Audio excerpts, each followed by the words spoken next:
अस्सलामुअलैकुम।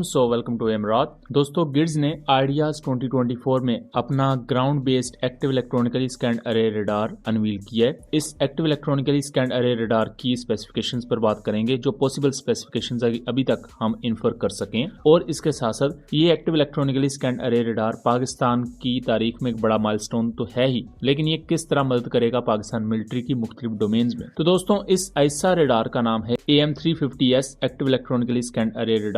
इसके बारे में भी प्रॉपर स्पेसिफिकेशंस तो बिल्कुल भी रिलीज नहीं की गई, बस इसकी पिक्चर ही निकलकर सामने आई है। लेकिन इसका मौजना किया जा रहा है फ्रांस के ग्राउंड मास्टर 400 रडार से। कहा जा रहा है कि पाकिस्तान के ऐसा रडार की जो स्पेसिफिकेशंस हैं, इसकी हैयत को देखते हुए वो कंपेयर की जा सकती हैं फ्रेंच रडार के साथ। एक एक्स बेस्ड ओसेंट अकाउंट के मुताबिक इस Pakistani active electronically scanned array radar की रेंज 350 से 370 या उससे कुछ ज्यादा किलोमीटर तक हो सकती है, और ये एंटी स्टेल्थ कैपेबिलिटी के साथ आएगा, यानी कि लो ऑब्जर्वेबल ऑब्जेक्ट्स को भी डिटेक्ट करने के काबिल होगा। और जितनी भी एक modern active electronically scanned array radar में कैपेबिलिटीज हैं, उनके साथ ये लेस होगा। जो बेसिक कैपेबिलिटीज हम इन्फर कर सकते हैं कि ये GAN यानी कि gallium nitride based active electronically scanned array radar है, और S बैंड होगा मोस्ट प्रोबेबली, क्योंकि जो ग्राउंड बेस्ड ज्यादातर रडार्स होते हैं वो S बैंड ही होते हैं एयर सर्विलेंस के लिए। उसके साथ साथ ये मॉडर्न एल्गोरिथम के साथ आएगा, जिसकी वजह से विंड फार्म इफेक्ट को कम किया जा सके। विंड फार्म इफेक्ट क्या होता है कि ग्राउंड पर जो आपका बहुत सा दूसरा इक्विपमेंट होता है जिसकी आपको जरूरत नहीं होती सर्विलेंस के दौरान, यानी कि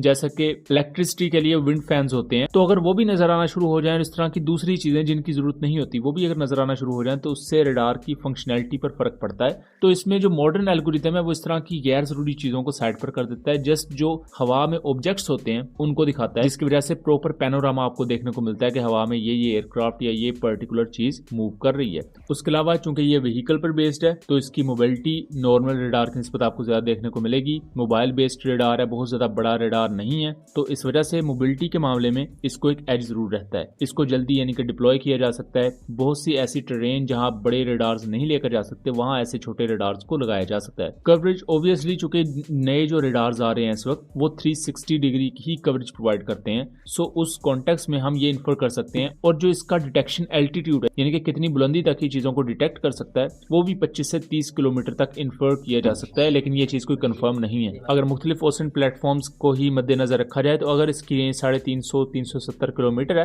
तो इस कॉन्टेक्स्ट में जो लो ऑब्जर्वेबल ऑब्जेक्ट्स हैं, जैसा कि क्रूज मिसाइल्स होते हैं, उसके साथ साथ इवन जो मिसाइल या इस तरह के छोटे ऑब्जेक्ट्स हैं जिनका RCS बहुत कम होता है, जिनको डिटेक्ट करना मुश्किल होता है, ये रडार उनको भी 150 से 200-240 किलोमीटर तक डिटेक्ट करने के काबिल होगा।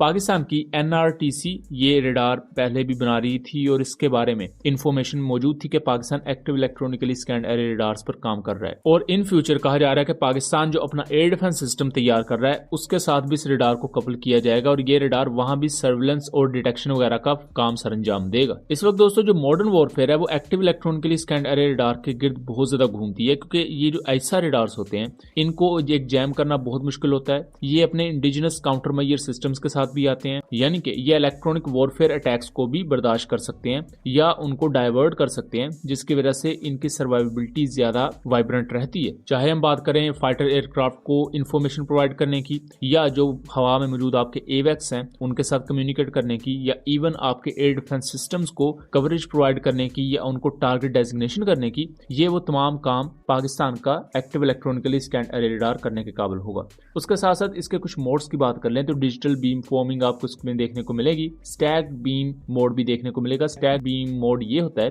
कि जब आप एक टारगेट डेजिग्नेट कर लेते हैं, तो आपका रडार कंटिन्यूसली उस टारगेट को लॉक किए रखता है, और कंटिन्यूसली अपनी बीम्स को या अपनी जो रेज होती हैं उनको उस पर पॉइंट किए रखता है, ताकि मिसाइल कामयाबी के साथ उसको हिट कर सके। तो ये वो तमाम मोड्स हैं जो आपको इस active electronically scanned array radar में देखने को मिलेंगे। इसके बारे में जो अहम चीज वो ये कंफर्म नहीं है कि ये tactical ballistic missile detection capability के साथ आता है या नहीं, बट आई बिलीव कि इसमें टैक्टिकल बैलिस्टिक मिसाइल्स को डिटेक्ट करने की कैपेबिलिटी जरूर होगी। अगर ये क्रूज मिसाइल्स को डिटेक्ट कर सकता है, तो ये बैलिस्टिक मिसाइल्स को या इस तरह के जो दूसरे लो ऑब्जर्वेबल ऑब्जेक्ट्स हैं उनको भी डिटेक्ट करने के काबिल होगा।